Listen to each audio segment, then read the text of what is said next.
Saya Brigadir Jesse Wanda Purba dari Satuan Lalu Lintas Polres Aceh Utara.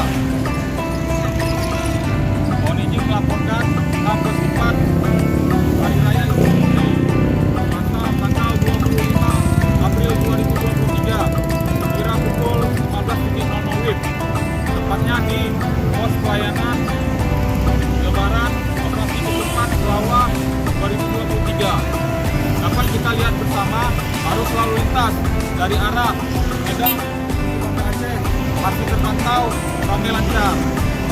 Tidak ada peningkatan volume kendaraan baik roda 4 maupun roda 2. Kami menghimbau kepada seluruh masyarakat pengguna jalan untuk lebih berhati-hati dan menjaga keselamatan diri maupun keluarga, serta tertib berlalu lintas dengan cara memakai helm dan tidak duduk-dudukan di jalan.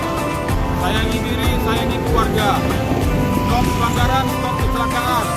Keselamatan untuk kemanusiaan. Demikian yang dapat kami laporkan. Salam presisi.